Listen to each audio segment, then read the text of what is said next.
Good morning. Welcome to the Mid-Century Modern Midland presents the latest and greatest in Michigan architecture by Kristen Nyht. My name is Craig McDonald from the Home and Studio, and we are so excited that you are here this morning. In our goals and mission of Mid-Century Modern, one of the primary goals is to educate and provide continuing education about architecture and design in our beautiful architecturally significant community. So we are thrilled that Kristen is here this morning to share her knowledge and expertise about trends in Michigan architecture and things that are going on. She, with her responsibilities at Quinn Evans Architects in Ann Arbor and her role as the president of the Michigan AIA, she has such a unique perspective on new definitions in architecture that are being created every day, in addition to the restoration of iconic pieces of architecture that are transitioned into functional and meaningful environments that will lead us into the future. So we're so excited she's here. But before we introduce Kristen, I just wanted to share a couple of events that are coming up for Mid-Century Modern Midland and some really fun news. On June 23rd, just a little over a month away, we will share and highlight the work of Francis Red Warner. We're fortunate to be able to have an open house that will get us into the interior of one religious structure, one commercial building, and one residential structure to see the beautiful artistry that Red created. He designed over 39 structures in the city of Midland alone, and is a really important voice in our architectural legacy that we're continuing. Many people are still so excited about his designs, and he still inspires us to think about space and light, and he has just spectacular detailing. So we're excited for that event. Also on September 15th, we're going to present Artists in Architecture. We have 3 structures, all by different architects, that were either designed for local artists or local artists live in them currently. The one that I can announce that's been verified thus far will feature the home of Charles Breed. And Charles worked with Jack Hallett on this incredible space for Charles and Esther and their 2 daughters, and also to highlight Charles' incredible art that he was creating as he was creating new definitions in art through plastics. And it's really fun to be able to celebrate architecture and art at the same time.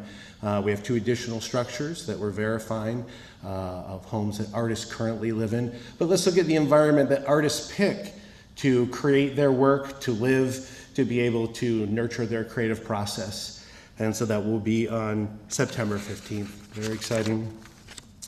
Really exciting news, and probably most of you already know this because you're on our email list and probably received 2 or 3 emails because we're so excited. The 2019 Modernism in America Awards were announced on Tuesday, and the Alden B. Dow Home and Studio is a recipient of one of the 10 awards, a citation of merit for our whole Mid-Century Modern Midland project. We are thrilled at this recognition. It really helps us to highlight and to gain the recognition that these architects and designers and these homeowners deserve. But none of this would have been possible without most of you in this audience, and many more, our wonderful volunteers who helped us canvass the whole city of Midland, who help us at open houses, who really help us promote mid-century design in Midland. So it's an award for all of us to be proud of and all of us to share in.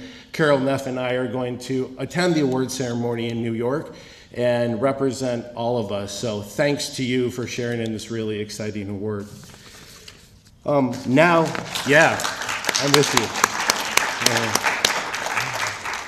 Now it's my pleasure to introduce Carol Neff, who is the Mid-Century Modern Midland Coordinator, and she will welcome Kristen for us. But I have to talk a little bit about Carol. First of all, it's such a delight to work alongside of Carol and to work with her. She is just a consummate professional. She is the key to the success of this whole program. She has worked with our volunteers, with our program partners, Lance Reinerson at DC Tree and the University of Michigan and their engineering department who helped us with the app. She is also our contact with our volunteers and our phenomenal selection committee. Les Tinknell is in the audience today, who's on that committee, our resident architect and expert. As we're like, we don't know, Les, is this mid-century or not? And he could zoom right in on it.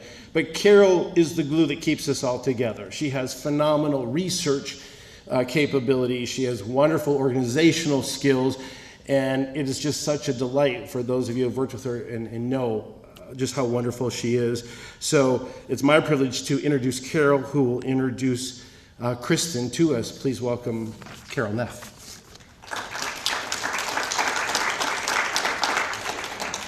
Thank you, Craig, for your kind words.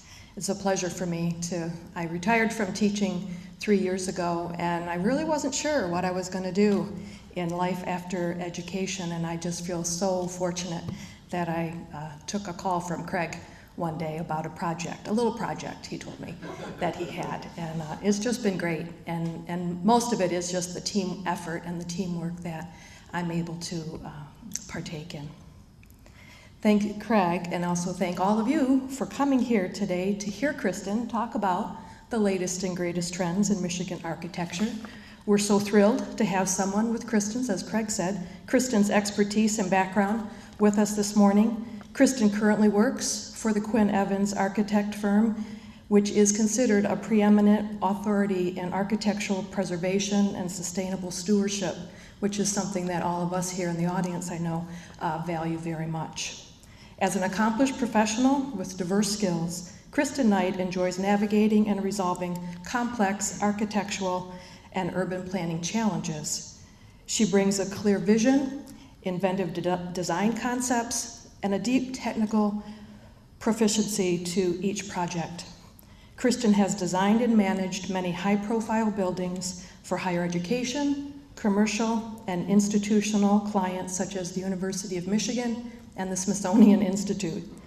She has been recognized for creating spaces that successfully balance context and function while meeting strict project parameters. Kristen is currently the senior project manager for the renovation of the Michigan Central Station in Corktown, Detroit, and I'm hoping we hear a little bit about that huge project this morning. Kristen's passion for architecture, which dates to her childhood, extends to her active leadership in the design profession. She currently, as Craig mentioned, serves as the president of AIA Michigan, where she has volunteered for the past 8 years. Her community service and advocacy work has included the Michigan Legacy Land Conservancy, the West Grand Boulevard Collaborative, and the Ann Arbor City Planning Commission. And she currently lives in Ann Arbor with her husband and 2 sons. Please help me welcome Kristen Nyht.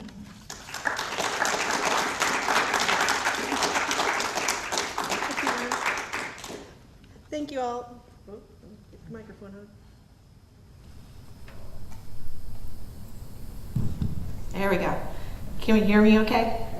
I really dislike podiums. I dislike formality of all kinds.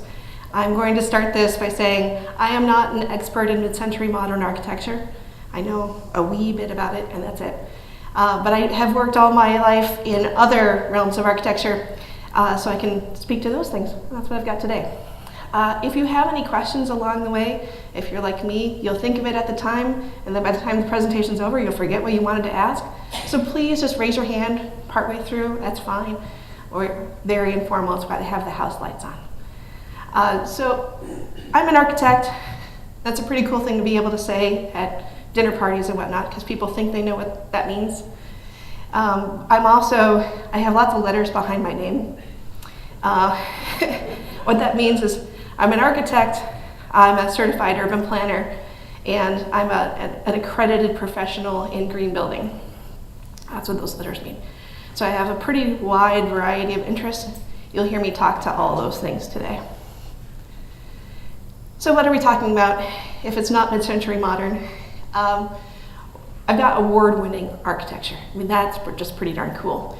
A little bit about past trends, hot topics, and the final thing, old is new again.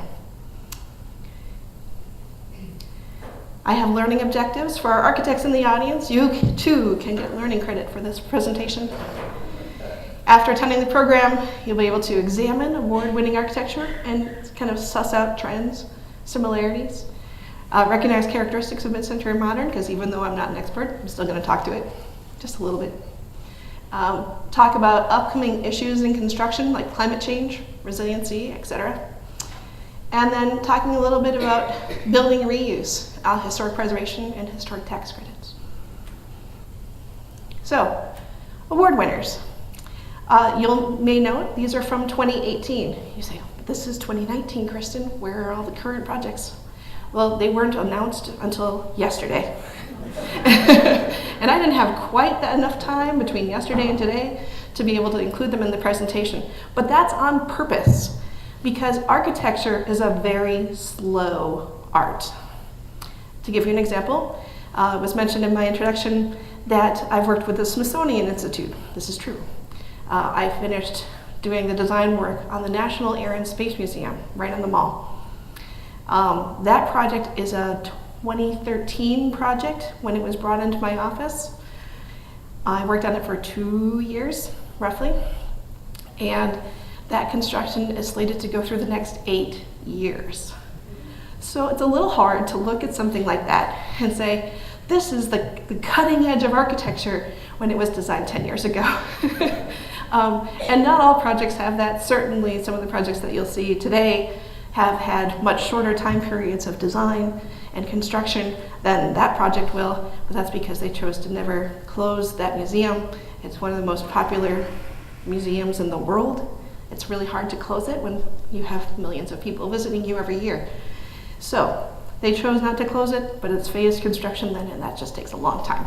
But that gives you an idea of institutional clients can take longer. So, institutional client, University of Michigan. This was the South Quad renovation. For any of you who've been to the University of Michigan campus in Ann Arbor, South Quad was built in 1949, and for today's modern students was really in need of an update. And so that's what Smith Group did here. They were restricted to just the dining area in theory, but they added also, in addition to dining area, some other community spaces, informal gathering spaces. One of the things that are trends in student living these days is that spaces where people can gather is really important. Students like, the rooms can get smaller as long as you have bigger gathering spaces. And we're finding those informal spaces where people can meet, just go to study. They don't have to go to the library. They can meet with their study group and not worry about disturbing people if they get too loud and rowdy. Those are things that are really important in student life these days. So Smith Group came in, and I want to say a quick note as I'm going through these. Take a look of broad strokes. Look at color, materials. What's the design mean? What does it put together? Even in abstract terms, you'll start seeing some similarities. So they've got high tables here. They got low tables, community spaces, some soft seating, some hard seating. People will, if they're on a laptop, they maybe just want to focus, but be in a social area. That's kind of the third room, which is sometimes called, it's not work, it's not home, it's a cafe, it's an informal gathering space, as well as just the option of seeing and be seen. So there's nothing people like better than to be able to find a perch and look down on the activity. You can see people coming and going and catch that friend that you haven't seen for a little while. More of that informal seating. Again, it's movable tables, chairs, and put things together, take them apart. Prime and Proper is a restaurant in Detroit in a 1912 building. So it was put together by the idea of having prime meats and proper service. So it kind of tells you all you need to know. It's a steak place, primarily. And while they wanted to have a modern facility, they really were trying to hark back to that 1912 period. And so the exterior is not simply restored, because there's so much effort actually to that, but it's restored, adding a new awning. But then the interior is really pretty fascinating. It's mostly black and white, but you'll see, texture, patterns, kind of Art Deco. To me, this feels like more mid-century modern in some ways. It's got a luxury feel to it, which is kind of neat. Even more leather seating, all those sort of things. Airport Viewing Pavilion, this one's a fascinating project because it's literally just to sit and watch planes land and take off. That's all it is. What I like about it is that it's completely barrier-free. They've designed it so the parking and the toilets and everything else that you need are all barrier-free. Anyone can use it. It's very simple. It really is just a pavilion. So it's actually on the opposite side. This is in Grand Rapids.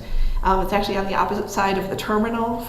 So there's terminal, and then the not tracks. I'm losing the word. Runway. Thank you. Runways, and then there's the viewing pavilion. Very spare. I don't know that I'd want to be there in winter, but you could, I suppose. Pleasant Street residents, so to show that architecture, these are all award-winning projects from the AIA Michigan. And while most of what I've shown you up to now has been commercial, we do also have residential, and this is one of them. Yeah, this is lovely, isn't it? So this was created for some owners who loved mid-century modern, but they wanted an addition to their house. So this is basically another house, almost like a house next to the house, with a pathway connecting them or an overhang connecting them. But this is the street view, which I just think is really lovely. Long horizontal lines, lots of visibility in lots of glass. And they purposely designed the spaces, anything that's public is towards the street and very open, free-flowing across the front facade.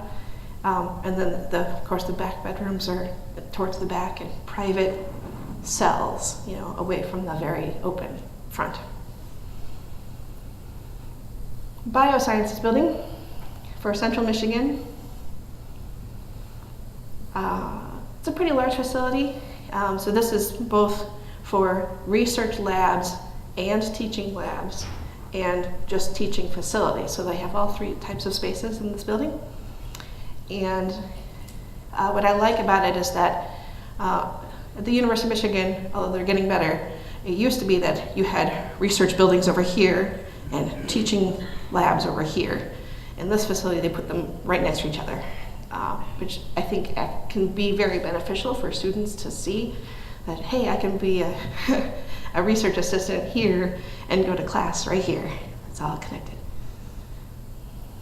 So, big auditorium spaces.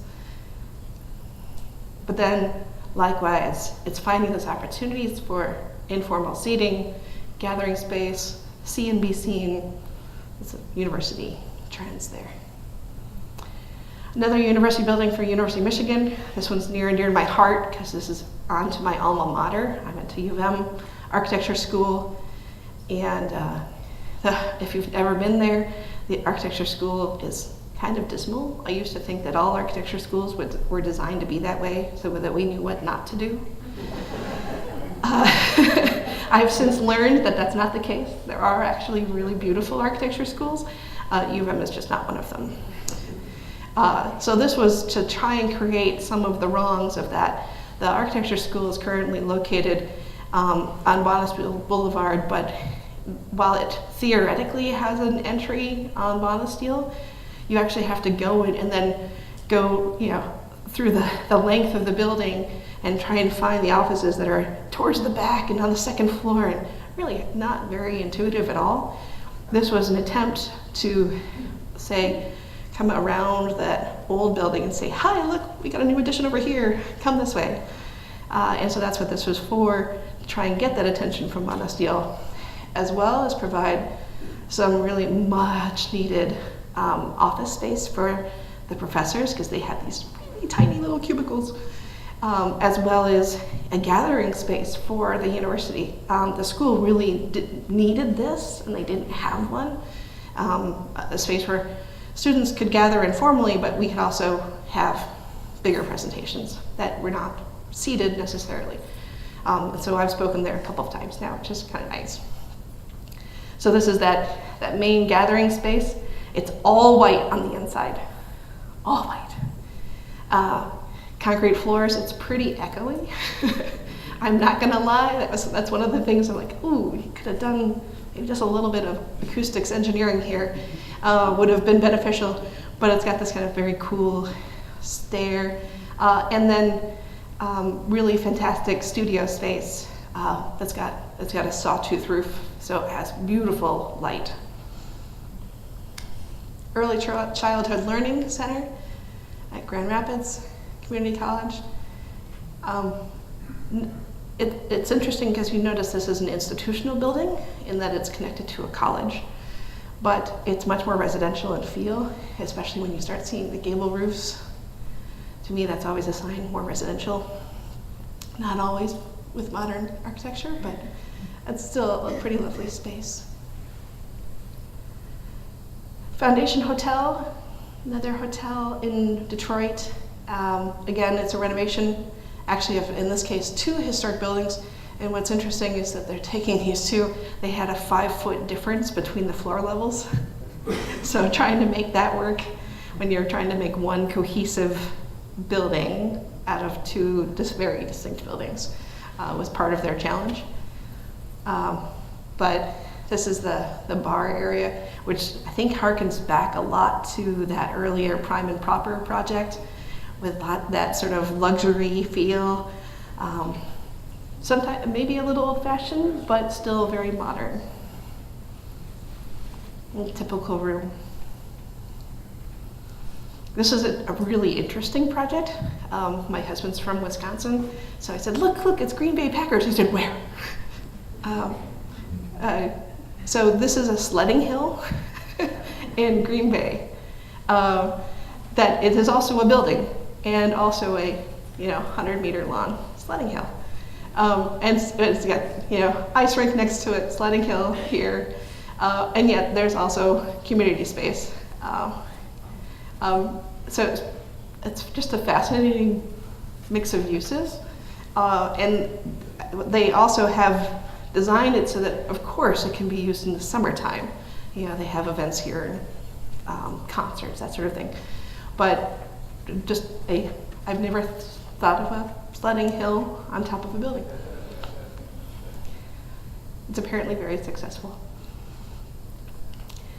Career Institute at Genesee. This is almost what I think of as very typical modern office building these days. Again, lots of glass, big overhangs, projecting planes is a pretty common thing. And it's because in Genesee there's a lot of work training programs, so it's got, that's why you see some of the laboratories, automotive things. See again, those small gathering spaces that are visible, in this case a little enclosed, you can have a more private conversation, but you can see and be seen. And a television studio, how cool is it? Prometica, this one's in Toledo. This is another one that's very interesting reuse project. It took a steam plant and a brutalist concrete building and combined them into this project. Prometica, for anyone who doesn't know, is a non-medical nonprofit that had previously had offices spread out across Toledo. And this was actually for the first time gathering them all in one space. Very unique environment. You have the old brick walls and then the new structure inserted with stairs and, here we go again. Comfortable seating, hard seating, some higher tops, some more comfort seating. The see and be seen from all the different levels. I say that's a university trend, but this is corporate, relatively speaking. And we still say the same thing. They have their flash too, just like the bar in the Foundation Hotel. So, past trends. Like I said, architecture takes a long time to actually be built. So I always have some hesitation to say this is a trend in architecture. This is a trend from 10 years ago or 5 years ago. So that's why I call it past trends. So what are the things that we saw? Clean lines, pretty common these days. Not a lot of ornamentation, generally speaking.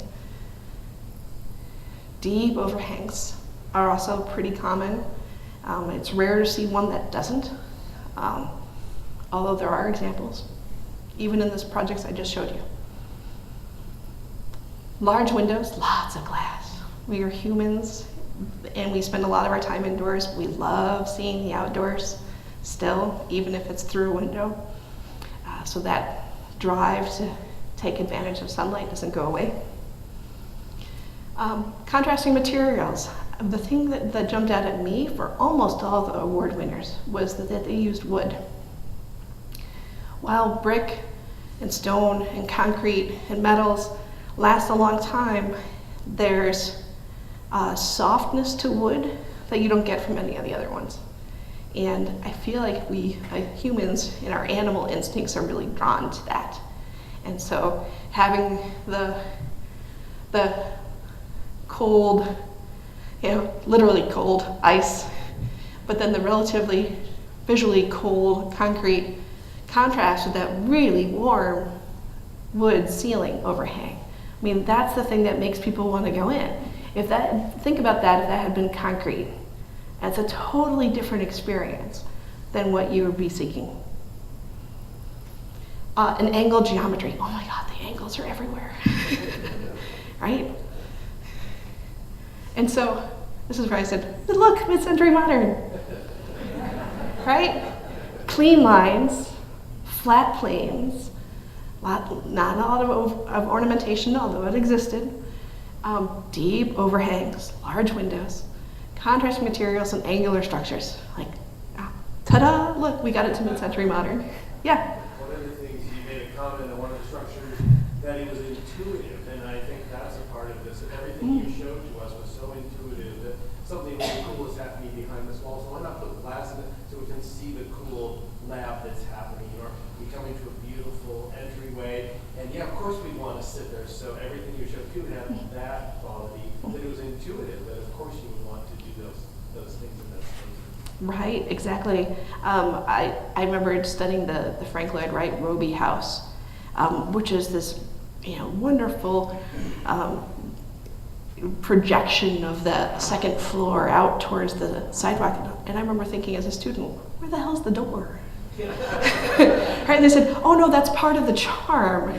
You have to look for the door. I'm like, you know what? I want to be able to find the door the first time I'm going to a building. I don't want to have to search for it. This is not my idea of fun. But some of the things that aren't necessarily mid-century modern that I could say are more typical now, although I argued with myself against it, the asymmetric balance.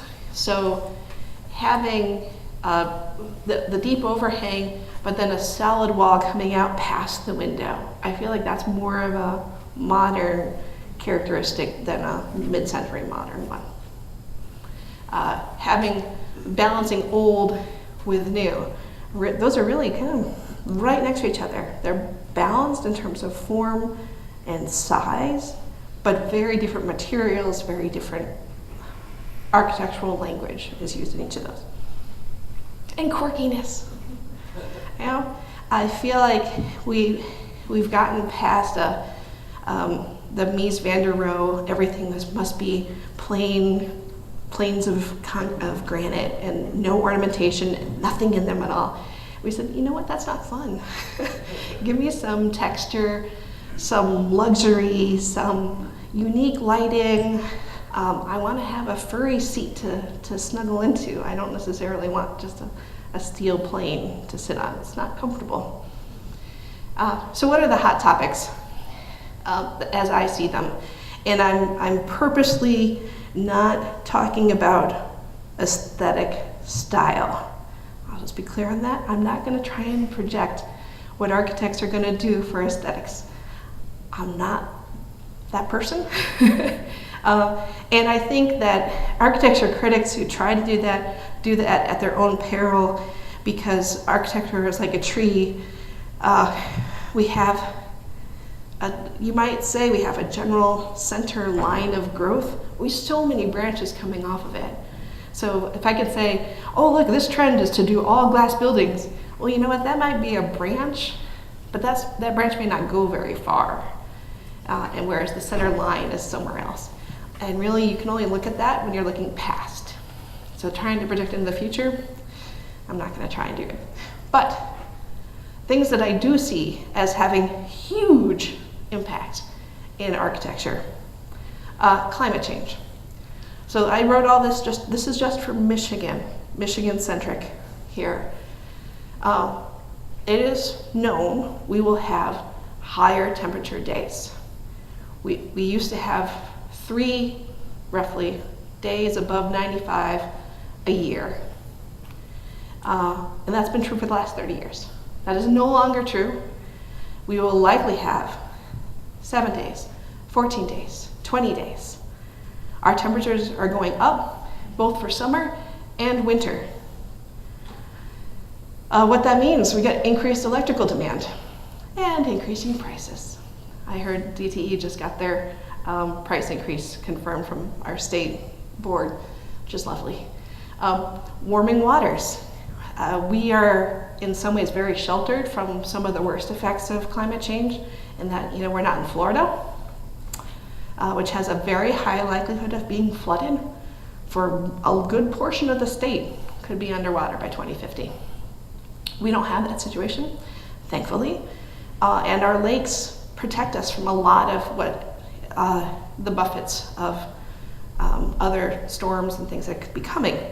But if the rivers are getting warmer, because the temperatures are warmer, then your lakes are getting warmer, and that completely changes the fish that can live there, the plants that can thrive there.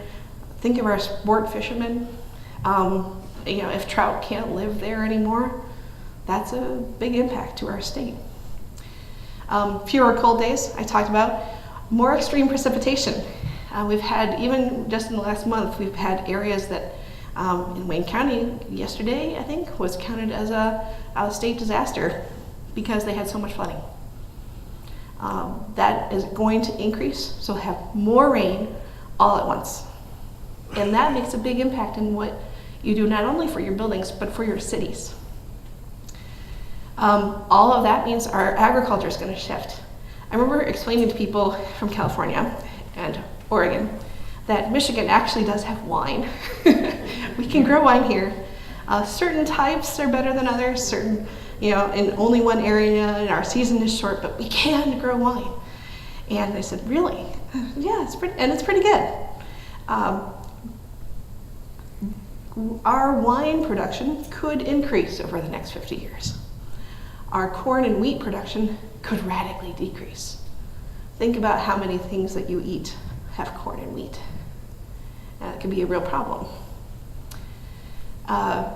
Inequity in effects. So I was attending a planning conference, and there was a nonprofit that was doing some really fascinating work about Traverse City and related to heat.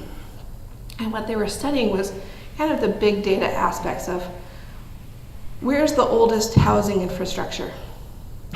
Where's the greatest amount of poverty? Where's the people who have the most need and the least protection in a heat event? And they took those maps and they overlaid them. And then what they found was this determined where their cooling centers went.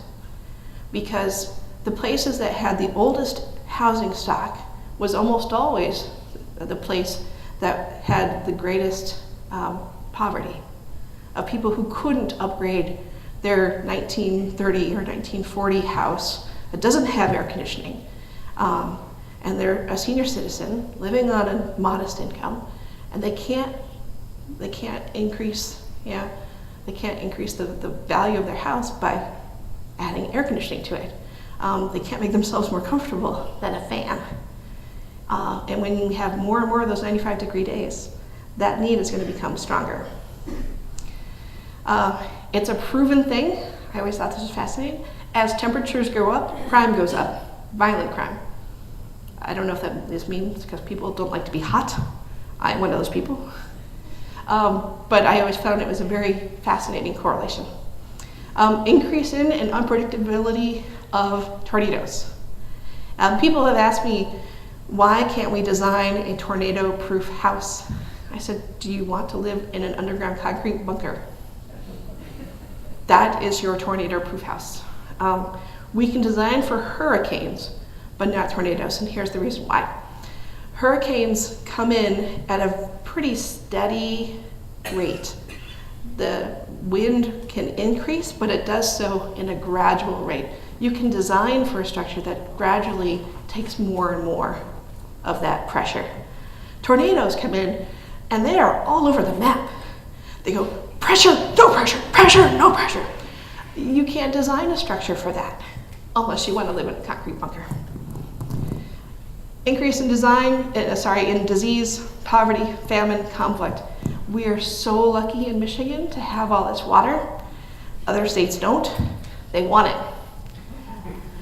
it, right? That's a fact. So part of the reason for our Great Lakes Compact of all the states and countries, including Canada, around the Great Lakes to get together and talk about water is because we can see that other places are going to want it, and we don't want to ship our water to Arizona or to California, but they may want it. Georgia could want our water. How do you deal with those things? So there's all sorts of really fascinating reading. I can give anyone links to reports and such.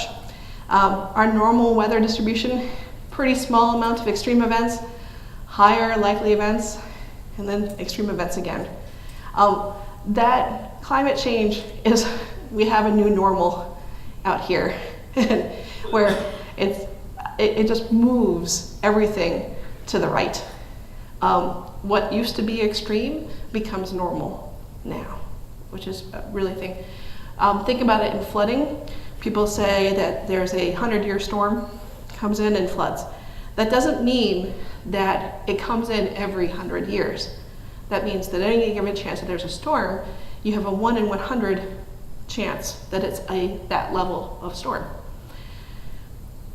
We are getting more 1 in 100 year storms, but we'll have them 5 times in the year.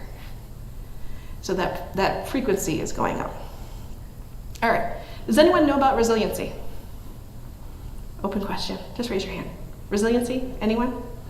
No, wow, okay.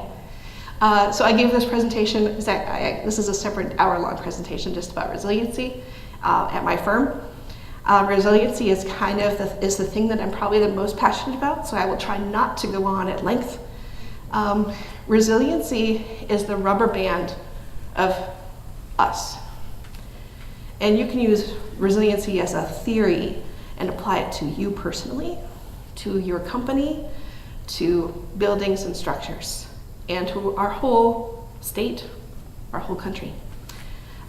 Resiliency, in a very simple way, is a rubber band.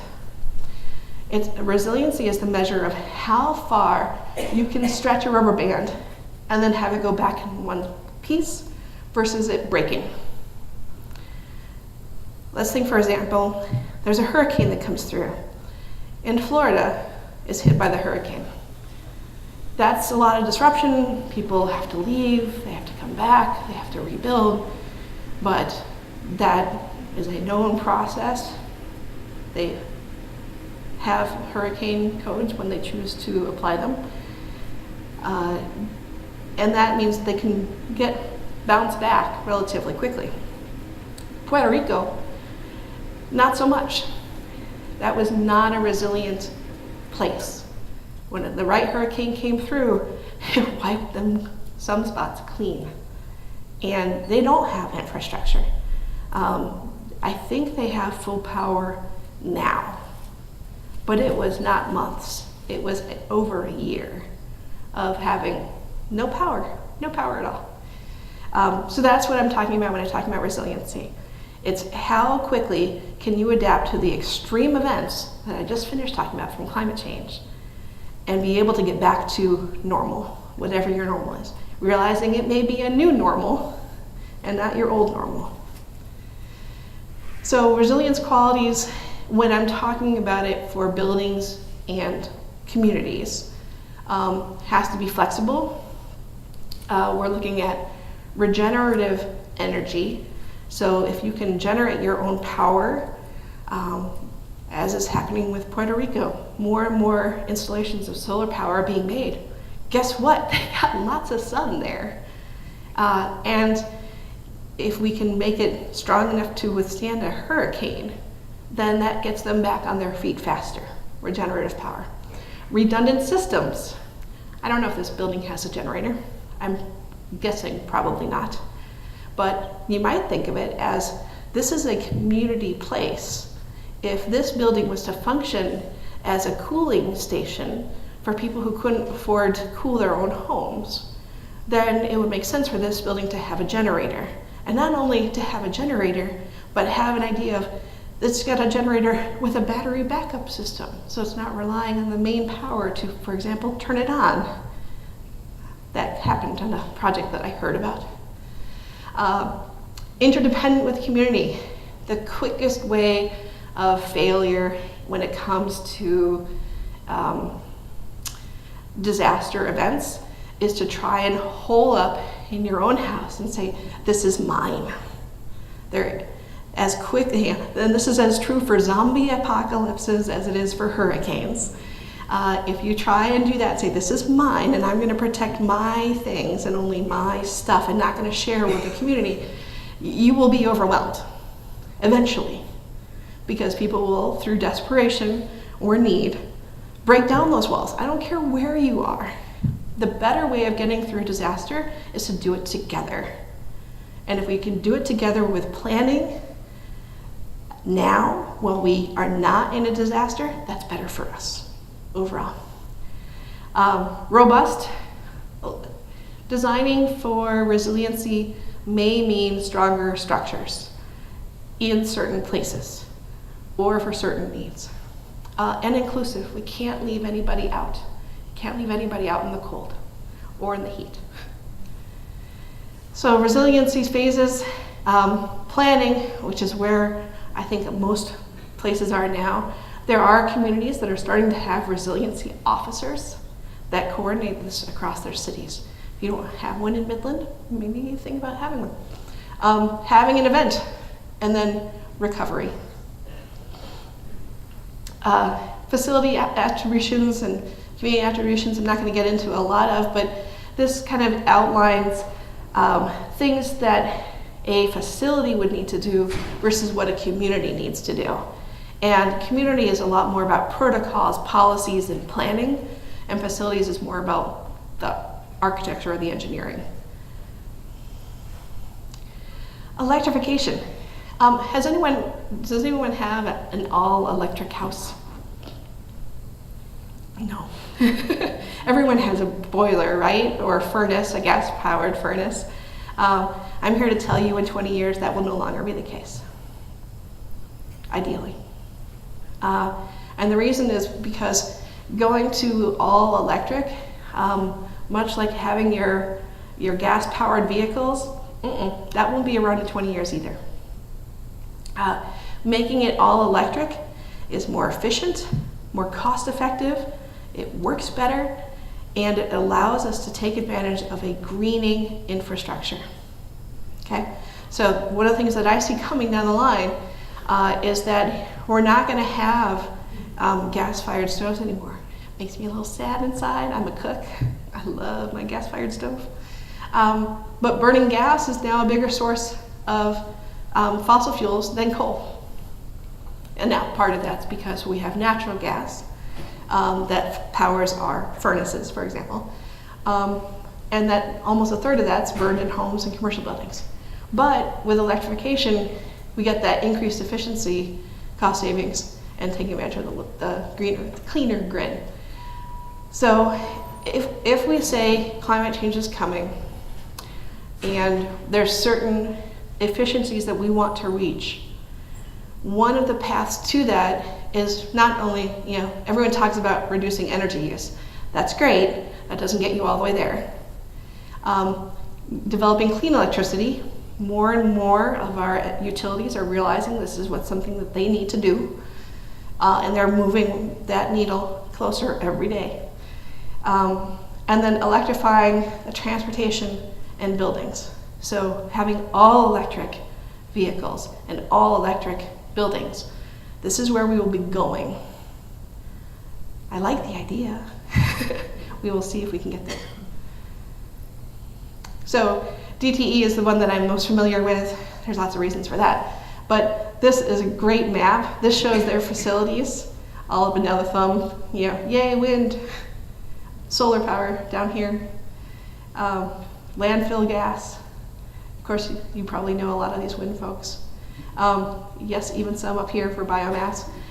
So even in the last 2 months, DTE announced their own new wind and solar projects, and that is partly fed by Ford announced a $2 billion with a B,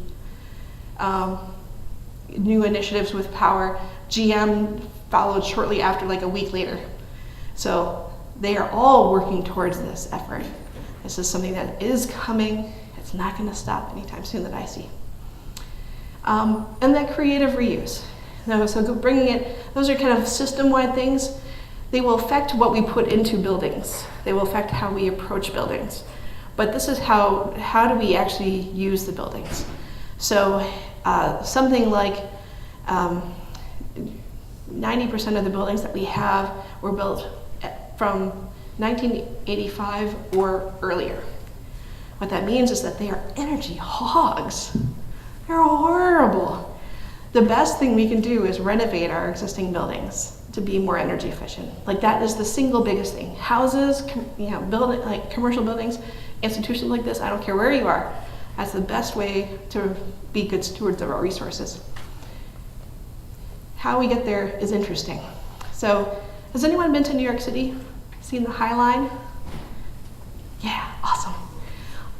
This is the before picture of what the High Line used to be. For anyone who doesn't know what the High Line is, it's a linear park that is on top of an old rail platform that runs through Lower Manhattan. Some brilliant person said it's this platform, and you can see it's a couple stories above the street, and buildings had turned away from it because it's just kind of like this rail stub that goes down to a certain point. And it's like, we have this big structure here. Nobody exactly owns it, or it's owned by the railway, but they're not using it anymore. They haven't for decades. What are we going to do with it? So they made a park. And it's got this pathway here. And along the park in various spots, they have areas you can sit. They have an auditorium that comes from the third floor down towards the ground. It doesn't touch the ground. You can still walk underneath it. But this has become the hottest thing in New York City, is this thing that everyone previously didn't know existed and would never have visited. And now it's a feature. And so what I love about this is that it's the creative reuse of something that people thought was a waste. And now it's such a feature. It draws millions of tourists every year, all those tourist dollars, and now they're purposely designing buildings that look out onto it, that feature it, that are built over it. It's really pretty amazing. So if you go to New York City, check it out. In our own Detroit, we have something not quite as extravagant, but still our own, the DeQuinder Cut. Has anyone been down there? Yeah. So the DeQuinder Cut takes the same idea. It's an old rail path line, and they converted it to a bike path. And you can go right down to Eastern Market. It's great. There's more rails to trails in the works in Detroit, but it's happening all over the state too. This is an example from my firm. I personally did not work on it, but I thought I would show it to you as an example of, because we have storefronts like this all over Michigan. In all of our downtowns, every little town has something that's like this.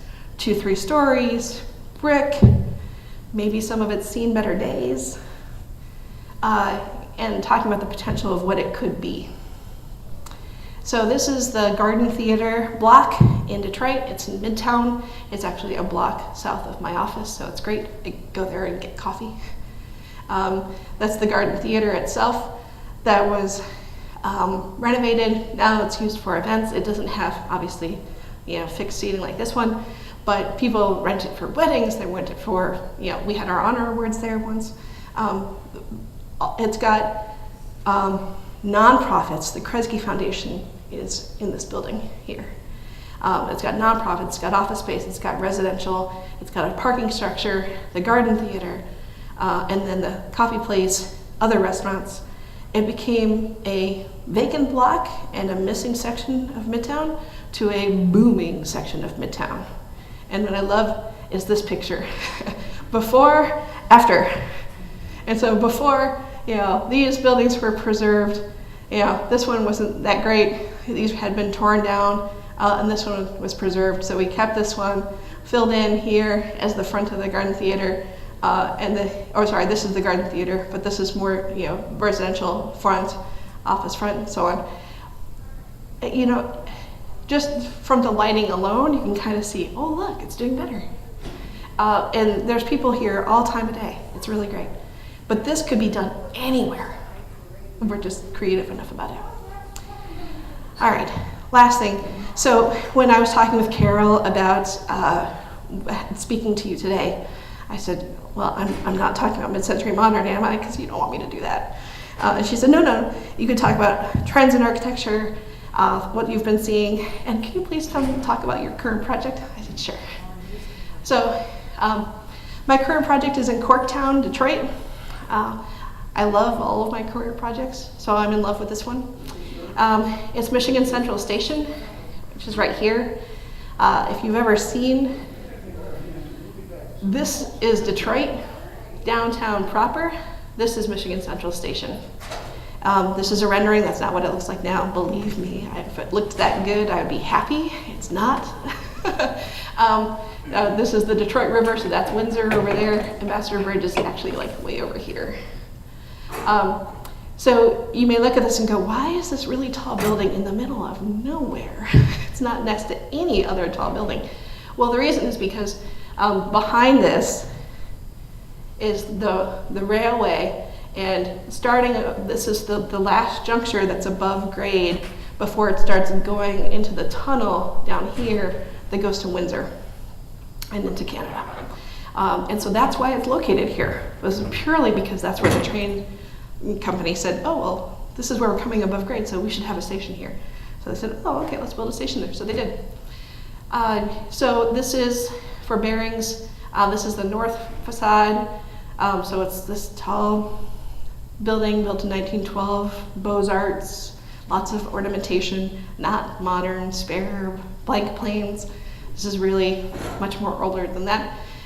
This is Roosevelt Park, renamed because Teddy Roosevelt visited here once and they made a new park in his honor. And this is Michigan Ave for orientation purposes. That's the building as it looks right now. Well, right now we've actually done more work than this. So that's what it looked like when we started. It's got a 3-story roughly base here, and then this goes from storage level, pipe level, and then 13 stories of offices was what it was designed for. It was designed in 1911 by the same partnership that designed Grand Central Station in New York City.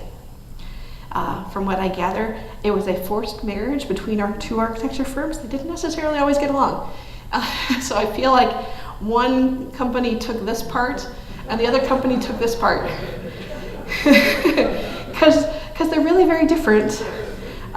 Different materials, different language. It's kind of interesting. So this is, how did this building come to be, besides it being in the above ground portion of the train rail line? Well, this was the old train station that was in Detroit, downtown proper. I don't know when it was built, 1880s, I think. But this is the new one being built at the time. Unfortunately, in the end of 1912. This one was under construction, and then that one burned down. And so they closed it in December of 1912, and in January of 1913, they opened this one. It was in no shape to be opened, but they did it anyway because they had to. So this is actually what it looked like when it opened here. So the front was really not done. You had to come in from one of the sides, and the top wasn't done, but it was kind of fascinating to find the construction photos anyway. So you can see the line of trains coming back from the back. So interesting thing, so this is the waiting room. You'll hear these terms, I use them a lot. This is the concourse. This is the office tower. Interestingly, the tower was nominally designed to be used as partly office, but it was also intended to be used as hotel. It had a vacuum system installed, central vacuum. And I know mid-century modern homes, some of them have them, and so you may be familiar with that system, but this building had it too. In the event that it became a hotel, it never was a hotel. It's one of the uses that could happen. And even as an office building, only the first 5 or 6 floors were ever used on a day-to-day basis. The upper floors were used for storage, but never occupied by office staff. Yeah, it's kind of amazing. It's like, you build it and hope they will come, and they never came. Oh, there was one more thing. So the concourse, I wanted to point out, had skylights. So these are skylights here and here. This is the carriage house that's next to it. That also has skylights. In World War II, these were actually covered over with solid metal, so the skylight went away, and that's important later on. But this was the best picture I could find of the old version. So this is the floor plan of the ground floor of Michigan Central Station. So entering from the north side, general waiting room, there was a women's waiting room, which is separate. Reading room, tea room, restaurant. You would come through here, go to your ticket lobby, the ticket office here. If you needed a haircut, barber was located here, shoe shine was over here, your sundry shop was over there, you could buy a newspaper. What I thought was fascinating, this is the restrooms, and there were different restrooms on if it was you just need to use the facilities quick and be out, those are free. If you want to take a shower and actually freshen up a bit more because you've been traveling on a train for 2 days, that was the service you had to pay for. So they were paying, like you have to pay restrooms and then free restrooms, and then both for women and men. And yes, baths. So the arcade had shops and things. The restaurant had an actual like diner sort of thing. Carriage entrance, because it was built and designed in 1911, 1910. This was still when we had mostly carriages, not cars, but carriage entrance. This was the main entrance actually over here, because that's where the tram, the above ground trolley, would drop people off who had come to the station. So they would actually come through this entrance down the arcade. Concourse proper here, so this is where the skylight was above there, and the concourse ramp. Interestingly, the ramp kind of goes down underneath the train tracks, so then you find which train you're going to and then go up the stairs to the platform, and the platform's up above. So that's how that worked.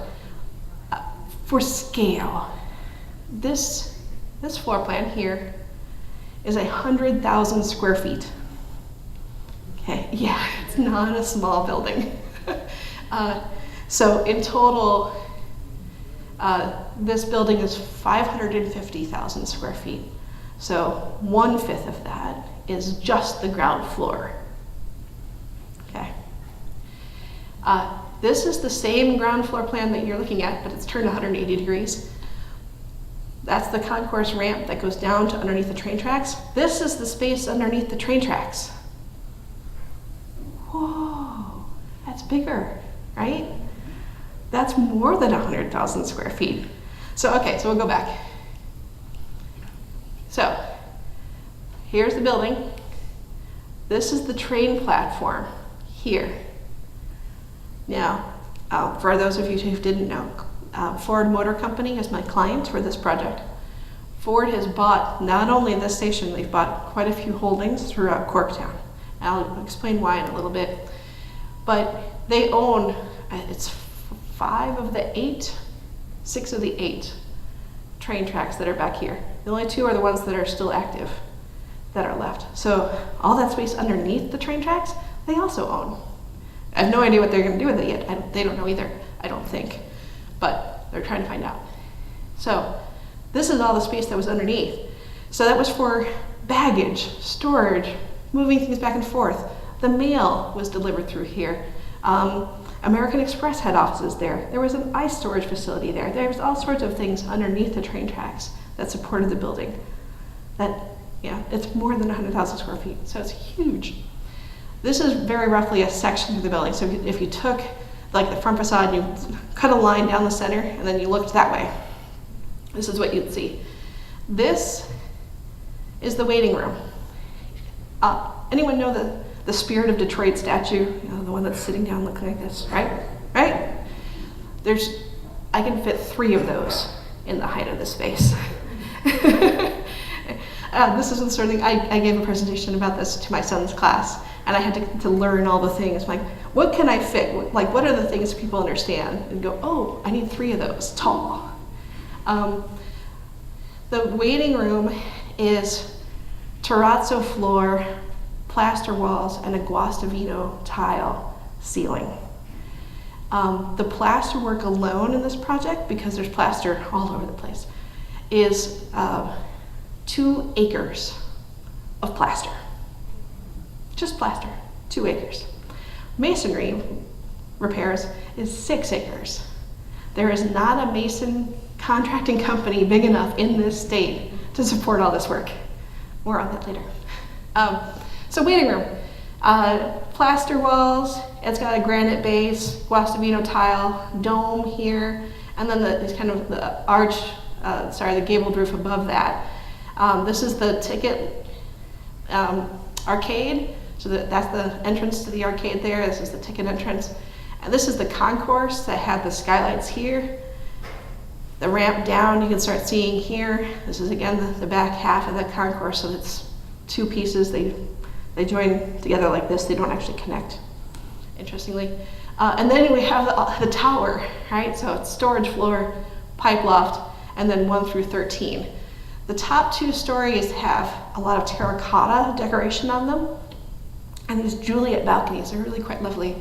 The floor-to-floor heights are all over the place, but generally, like this section is about 12.5 feet. Up here it's 13 feet, up here it's 14 feet, down here it's 10 feet. So a little all over. I thought I would show you some pictures of what it was before and what it is now. So this was the original park design when it had just opened. These are pictures of it now. The ornamentation is pretty fabulous, I have to say. This is all limestone here, and our current scope of work is to put it all back, just the way it was, from 1913.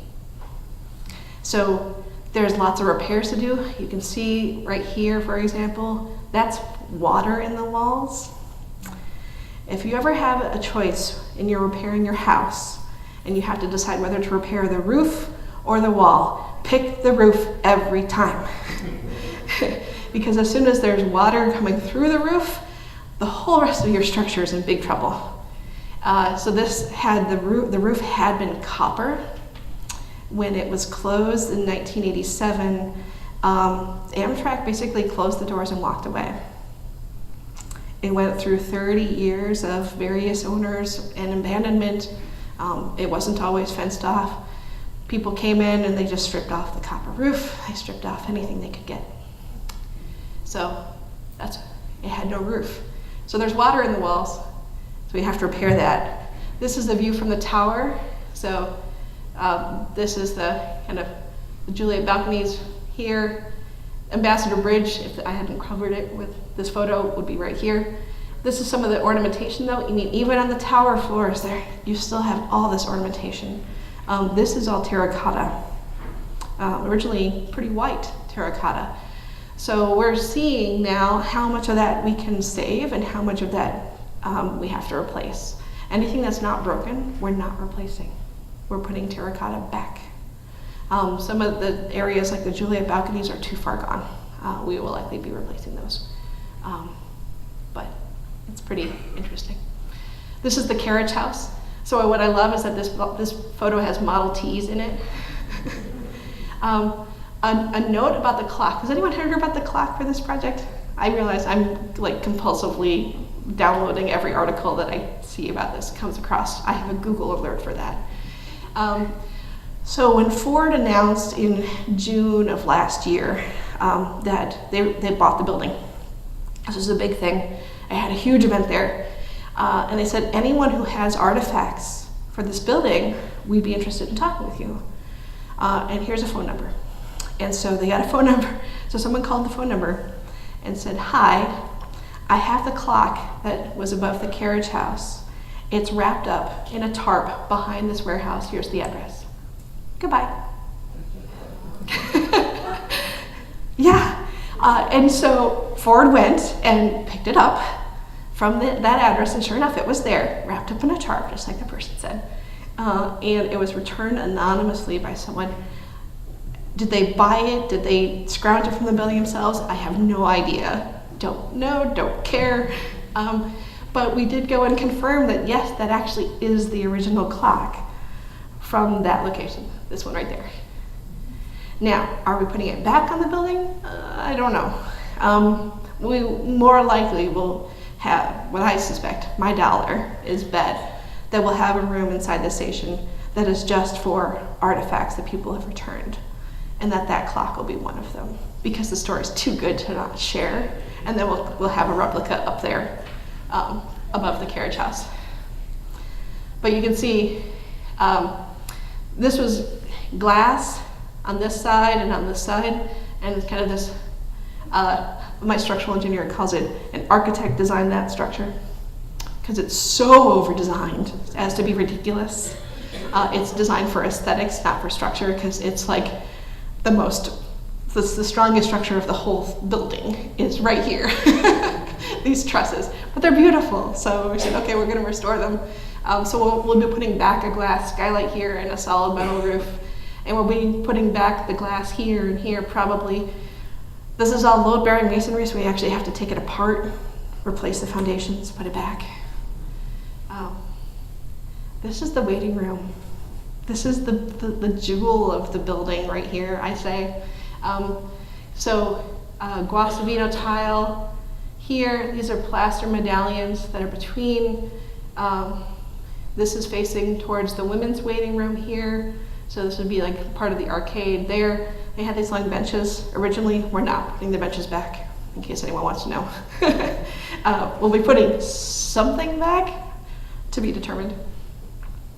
But so this is stone, this is plaster, that's plaster, that's plaster. This is an operable window, because again, built before air conditioning, so it was designed to have a throughway window on either side of this little breezeway, and it has the old crank mechanisms are still there, which is awesome. So we'll be restoring those. Maybe not operable, that's again to be determined, but that's what it looks like now. So when I said replace your roof first, this is why. All these, actually I think we have one extant now. Even this was taken a few years ago. And there was just pieces were falling every day. When people ask me how, the timing on the Ford purchase, I said we got this just in time. Because I think if it had gone through one more winter, it wouldn't have lasted. It would have required so much replacement that it wouldn't have been worth it. But we got there, so it's okay. This is an arcade next to the concourse. It's not the arcade. We'll get to that one in a minute. But I wanted to give a sense of, this photo is actually from the 1970s, so you can see these kind of metal halide lights. Those are not original, probably needless to say. We didn't have those back then. We will not be putting those back. This is the concourse. So this is what it looks like now. The glass had shattered, the metal roof is gone. There had been remnants of the metal roof. We actually said just take it off. It's actually causing more trouble to keep it on than it is to just take it off and let the rain fall on the concourse. This is terrazzo. It'll take it for a little while. So it goes.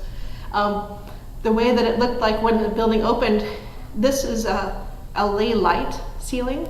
So it was designed so that it had the skylights above that shone down through the lay light that was kind of moderating the light a little bit, and then to the concourse floor.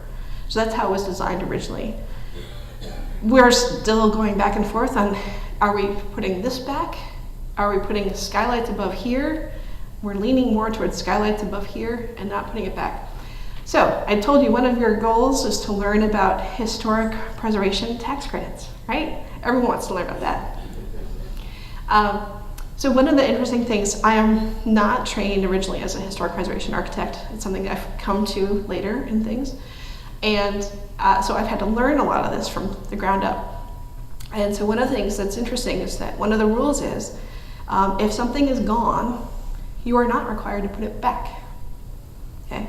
And if you do put it back, you have to either make it look exactly as it was, or make it so different that it can't be confused and be misleading, as you know. So it has to be either non-historic or historic. Being in between is bad, is what I got from that. So when it comes to things like the concourse, we could say everything about this is gone. So we don't have to put it back. We'll restore the brick, restore the masonry, put the granite back all here. We'll even put the terrazzo back and actually make it level so that it's ADA accessible. But when it comes to the roof, it's one of the few areas we say, oh, look, we can design something, because we can change it. The waiting room, we are putting it back to the way it was in 1913. That is the direction Ford has given us, and that's the thing we're doing. So, yeah, that part, we don't have to put it all back. We are. In other areas, there's a lot more leeway. So it's one of those fascinating things. This is what the ticket arcade looked like back in the day. This is what it looks like now. One of the things you can see, I mean, people stripped everything. People lived in this building on and off. There were dogs living in it, there were people in it. We haven't discovered any bodies yet. And at this point, we've got a pretty good handle. We've seen the sub-basement and the sub-basement and the sub-sub-basement. So we're like, okay, nobody's down there, we're good. But it's still pretty interesting because it had been abandoned so long. People, would get in there and randomly destroy things. And this was actually a fascinating conversation that I had with a structural engineer. I'm getting a time. Oh, okay. Fascinating discussion with the structural engineer. He said, this is great, but we have these holes in the waiting room roof that we can't figure out how they got there. It's a concrete platform, and there's holes in it. But we go up and we look, and the platform's in pretty good shape, so we can't figure out how they got there. I said, oh, that's from people on the upper floors ripping the toilets off of the floor and throwing them out the window. And he's like, wait, what? He's not used to doing buildings that have been abandoned for years. Old structures, yes, he's an expert. But that one really kind of threw him. He's like, oh, okay, this makes a lot more sense now. I said, oh, yes, this makes more sense. So there's random pieces of the building all over the place. Upper floors had big marble panels. They would be like this high on the wall. People would rip those off and throw them outside too. So the whole ground is just littered with marble pieces. I can't use it, I can't do anything with it, but that's what's there, because people just destroyed it. This is the arcade proper. So it's a gradual ramp that goes up to the elevator lobbies, and originally there were stores on either side, here and here. Again, this is what it looks like now. So the bones of the plaster is there. We have a lot of plaster work to do. This is the could-be image. And this is the one that I'm not sure I can say, I can share openly. Well, I'm sharing it openly anyway, but we did this rendering for Ford this is what it could be image. Architects are really great about looking at something and saying, oh, what if this could be a market? What if it had a coffee shop? What if it had this, that, and the other thing? You would have all these people in this space, and it's still a historic space. We put the plaster back, we put the Guastavito tile back, and historic light fixtures that are now LED, not historic light, but historic temperature is the right way of saying that. But we can do all these things and make it look like this. And that's what we're hoping to do. Thank you.